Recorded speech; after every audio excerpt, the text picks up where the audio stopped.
Welcome to another episode of Candid Campus. My name is Katie, and today I'm here with Dr. Jason Munsell, an associate professor and the department chair of the Communication and Emerging Media Department. Hello, Dr. Jason. Hi, how are you? I'm good. How are you? Fantastic. Good. Never better. Oh, so glad to hear that. We're going to start off just kind of going through some of the personal questions that you answered. So you grew up, and I'm going to say this wrong, so correct me, but you grew up in Tahlequah? That is incredibly wrong. I grew up in Tahlequah, Oklahoma. Okay, Tahlequah? Yes, but I was born in Muskogee, Oklahoma. Okay, yes, you did mention that.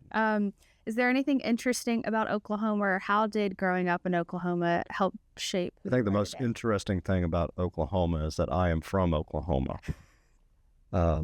I think it's really interesting to grow up in what is the capital of the Cherokee Nation, or the Eastern, not the Eastern Band, the Western Band.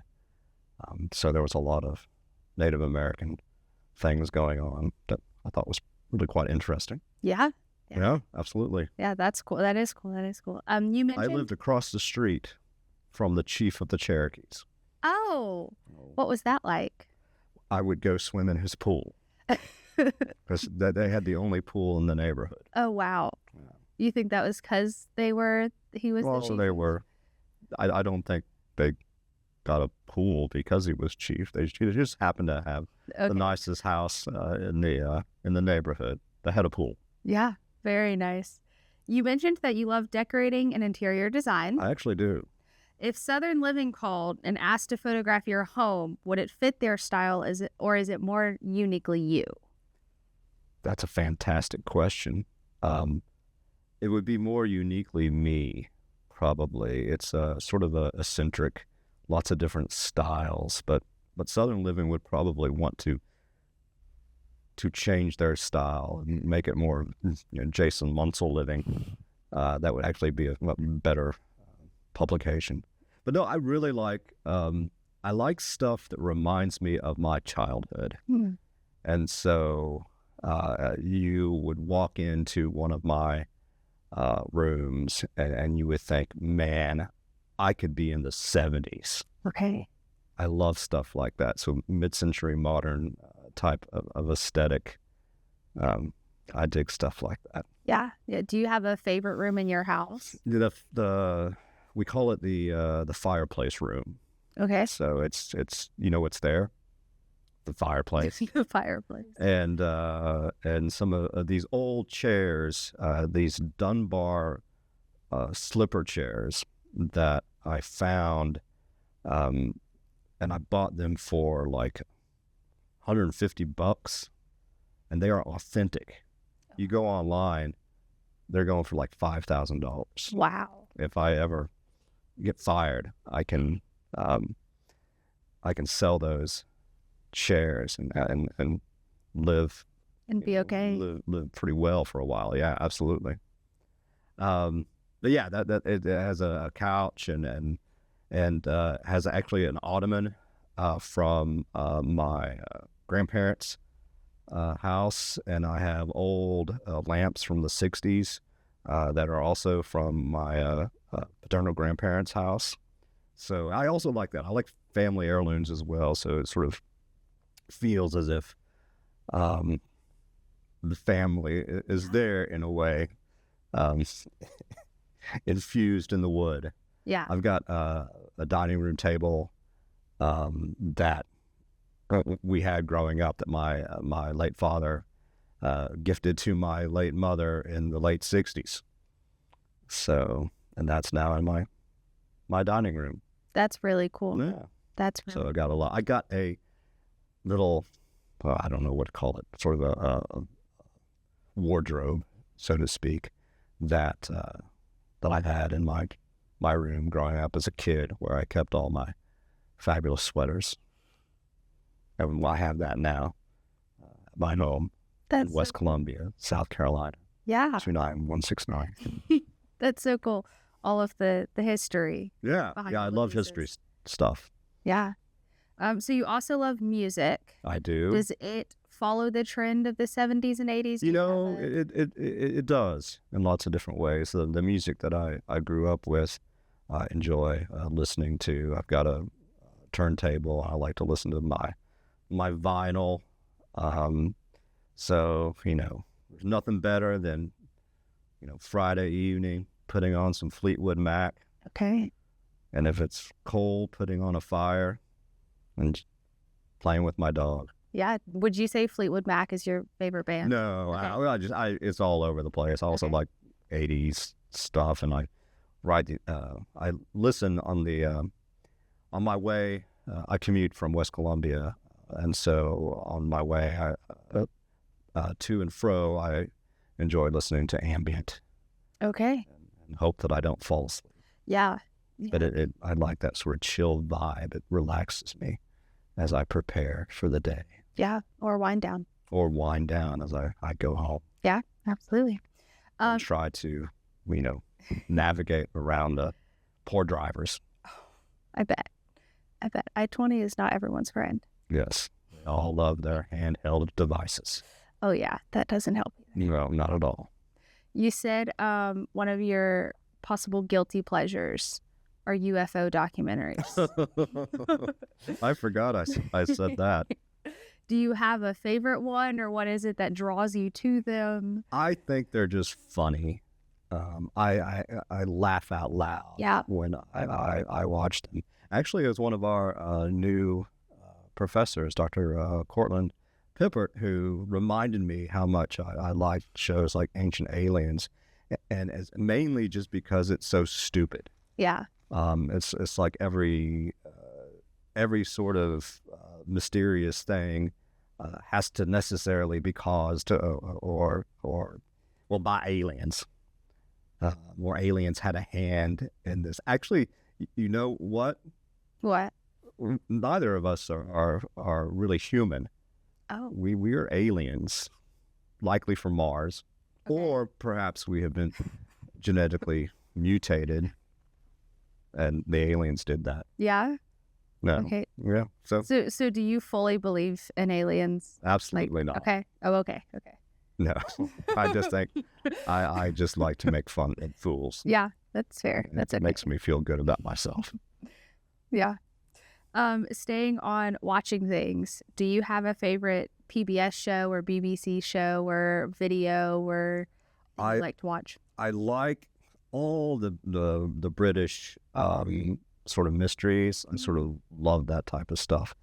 And then I always think to myself how dangerous it is to live in a small English village because somebody's getting killed there like every single day. It's amazing. But no, I like a lot of that type of stuff, and also historical stuff like Foyle's War is a fantastic show. I love that. That's as an example. Yeah, what is that about? But it was about Foyle and his war. Oh, okay. He's an inspector during World War II, and Chief Inspector Foyle, something like that, and he just solves mysteries. I like Agatha Christie type stuff as well. I like Sherlock Holmes stuff. Man, I love Sherlock Holmes. Yeah. I've got every one of the little short stories memorized. Oh, wow. Memorized. Really. Oh, okay. I could though. Yeah. Maybe it's a mystery. Yeah. Like you can do that over the summer. Maybe so. Yeah, At least one absolutely. of them. Yeah. Yeah. Part of the media that you said you indulge in is you do office hours every morning. Yeah, I do. Besides a lot of social media, what's your favorite part of office hours every morning? That's a really good question. At times, I actually help people. Yeah. So for folks who know that I'm on, some people sort of make fun of me for doing this, but I put it in my syllabus and I say, I am online. But most students are not up at that point. Yeah. Because it's pretty early in the morning. But if I see somebody zap me an email, I'm trying to help them out within 2 to 3 minutes. Yeah. And and it pays off. If I help 1 or 2 students over the course of a month with those online office hours, man, it's worth it. Yeah. But I also like just to see who's out there, see what's going on. I like to see all the new news coming out of the university, and I learn probably more things on Facebook about the university than I do in various meetings. Yeah. Whether office hours online or in person, but more geared towards the office hours online. Why should students actually come to them? Well, it creates a connection with the faculty member, and also it's essential if students have questions about anything at all that they get answers so they can complete their work and learn material. It's not as popular as it used to be, very obviously. I mean, office hours was a staple back in the day because that was really the only time outside of class that you could interact with your professor. Now, of course, we have email and some, I don't give out my text, but some folks do. So there's lots of different opportunities to reach out to your professors. But I do like the online and in-person office hours. And when folks come by and in that face-to-face setting, I think you can get a better sense of what folks might be dealing with and try to help them out to the best of your ability. Yeah. One of the other medias you said you use is online newspapers. What kinds of newspapers do you read? Is it just news, or are they multiple topics? Or so every morning when I wake up, first I run 5 miles, and then I go to the gym. And I'm joking, but I will make my coffee. I will feed my dog, and then I get on Facebook and say I'm here for online office hours. I open up Outlook. I open up Spotify, I open up X, and then I'm opening up NPR to see what's going on there with the news. And then I have a prescription. Yes, New York Times is a drug.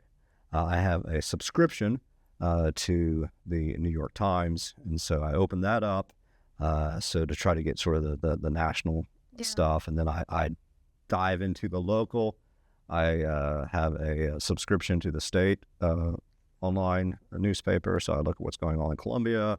Also have a subscription to the Post-Courier in Charleston, see what's going on there. And then I actually, just because I'm interested, I will go back to pretty much every morning the Tahlequah Daily Press to see what's going on in my little small town in Oklahoma. You know, they just recently got a Chick-fil-A. Yes, people are very excited. I remember when I was a kid in the 70s, the tallest building in my little small town, the Golden Arches of McDonald's. Oh, wow. Yeah, absolutely. And when that McDonald's opened in the 70s, that was a magical time. I bet. Yeah, I was loving it. I'm sure they were proud that you were loving it. McDonald's. Oh, yeah, absolutely. They were proud to have me. That's welcome, Jason. Here's a Happy Meal. I've had many birthday parties at McDonald's. I've been to a few. Yeah. Yeah. Yeah, good times. Good times indeed. You are you are an associate professor and the chair of the Communication and Emerging Media Department. What does that all entail? Oh, my goodness. Well, so there's sort of two positions. So I mean, I still teach. In my contract, I do get a reduced teaching load, but that hasn't really panned out all that well because we've needed to offer so many courses. So I still teach. I'm not a full-time administrator. I'm sort of like a half-time, part-time administrator, and I have an 11-month contract. But the administrative side is things like helping. Well, the faculty always help with absolutely everything, but building the schedule. So we had the rough draft, for instance, of the fall 2026 schedule due this past week. Okay. So just making sure that we're trying to abide by our rotations. That is the rotation of classes that we have, so students get the classes that they need to graduate. which reminds me, we have graduation clearance forms that are soon due. I have to go back and look over everybody's degree works to make sure everybody's fulfilling all their various requirements, and then sign off on all those, and those go to the registrar's office. I evaluate faculty. I do peer observations and things like that. So those are some examples of various things that I do as chair. But also as chair, I'm also a member of the College Council, which is a committee of, or council, I should say, of all the chairs in the College of Arts, Humanities, and Social Sciences, as well as the dean. I'm also on the Academic Council, which is all the chairs at the university, as well as the provost and the deans. And really what comes along with being chair is just a lot of meetings and paperwork. Yeah, I bet. Yeah. You've been here for 8 years. Yes, I have. And you said that feels like forever. It's a long time. What is one of your favorite things about being here at USCA? This moment right now. Right here? Yeah, absolutely. I'm honored. No, I'm not kidding. I'm enjoying this very much. I don't know. That's a really good question. Nothing pops up. Yeah. As like this was the sort of the ultimate sort of thing. Yeah. I think every single day is like, just a slice of paradise. Yeah. Yeah. Yeah. No, I think anytime I have the opportunity to deal with students, I really like teaching. That's sort of my identity as a teacher, as a professor, and so those are the moments that I enjoy the most. Yeah. You live in West Columbia, right, which is a lot closer to USC than it is to USCA. So what makes you come down here? Well, that's a really good question. It's a different type of institution. USCA is a regional comprehensive, but it's also considered a liberal arts college. You can smaller classes. This is the type of place that I always wanted to be, a smaller public liberal arts college, regional university. So you can, I think you feel like you can really make a difference. My niece actually goes to Columbia. She came over here from Oklahoma. She grew up in Tulsa, Oklahoma, which is less difficult to say than Tahlequah. But she's in I think it's a history class right now that I said something, encouraging her to get to know her faculty members and everything like that, and going to office hours and things like that. And she mentioned or said something like, I don't think my teacher is going to know who I am because there are 263 students in the class. And it's like, So I like the small classes. I think we forge strong relationships with our students, and I think they learn better and succeed. I like to see students succeed and transform their lives and go out and make a better world. Yeah. Yeah. You're doing a great job at that. Well, thank you. I appreciate that. You're a shining example. Oh, thank you. Thank you. You said that one of your greatest accomplishments was simply always trying your best. Yes. What does trying your best look like for you on a daily basis, and why does that feel like an accomplishment? Oh, that's really a tough one. So, my parents always just told me, always try your best. No matter what you're doing, always try your best. In fact, I dedicated my PhD dissertation to them with the little preface, I tried my best. But unfortunately, sometimes for me, trying my best is like perfection. Yeah. It's got to be the best ever. I've sort of lost that in some ways as I'm getting a little bit older. There's something to be said for mediocrity. But yeah, I at the end of the day, something, even though I strive for perfection, something might not be perfect, but if I've got it done and I did the best that I could given the context, I'll pat myself on the back and I have not destroyed the world, and that's pretty cool. Yeah.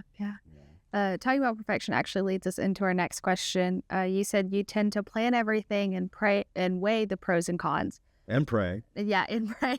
But does that ever hold you back, or what about planning makes life easier for you? I don't know. There's a comfort level to it that's another thing that I do every morning. I have my journals. Been keeping journals for I don't know how long, decades, and I just sort of try to plan out absolutely everything that I'm going to do the entire day, and then I get pleasure out of checking it off. It's like, okay, I've done this, I've done this, I've done this, I've done this.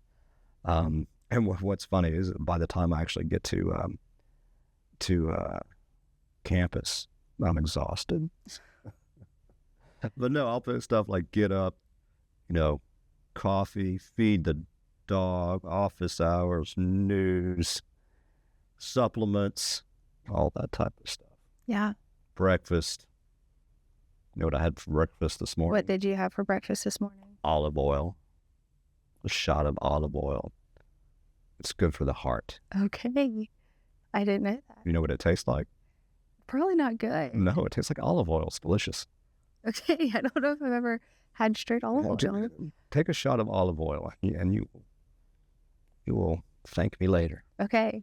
I'll come find you next week. But no, I have to plan out absolutely everything, and in part to make sure that I do all the things that I set out to do, but also just as a guide. And sometimes you're not going to get to everything, but you get to what you can. Yeah. But there's some odd comfort in sort of jotting things down and then checking them off.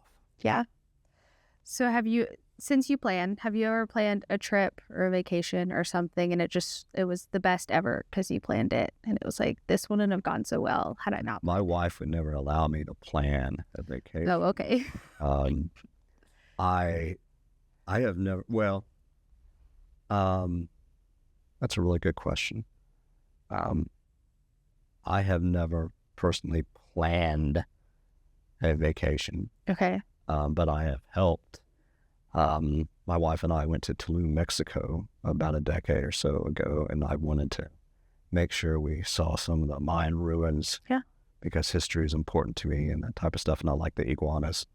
Have you ever had barbecue iguana? I have not. It's very tasty. That's from an 80s song. Okay. Wall of Voodoo. Check it out. I will.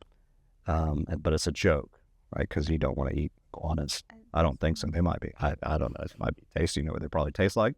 Iguana. Or walnut, or chicken, or squirrel, or possum. That's true. It all sort of tastes the same. What's the question? Oh, so yeah, I remember, I do remember we were in Mexico, and I'm not bilingual. I don't speak Spanish, though I took like 2 years of Spanish when I was an undergraduate at the University of Arkansas.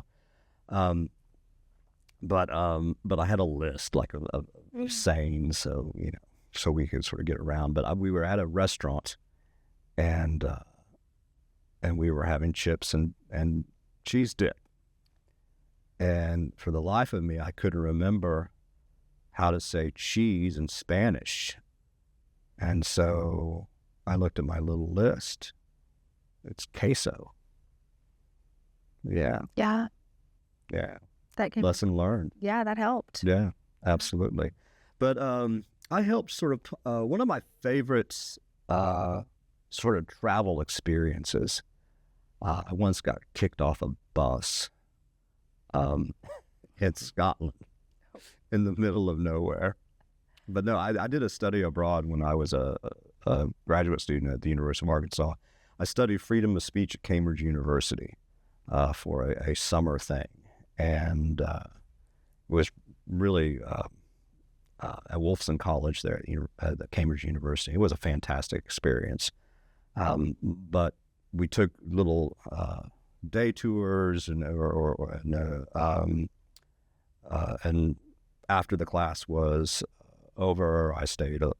A few of us stayed a few weeks just to venture around a little bit. Yeah.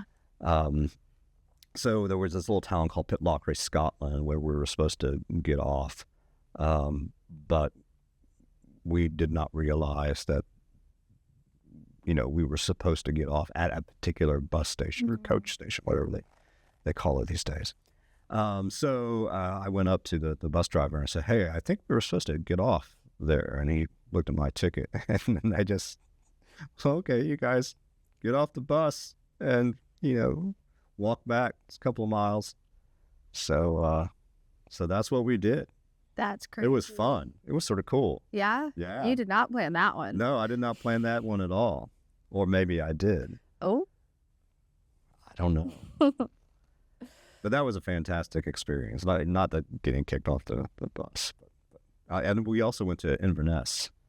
And I took a boat tour of Loch Ness. And you know what I saw?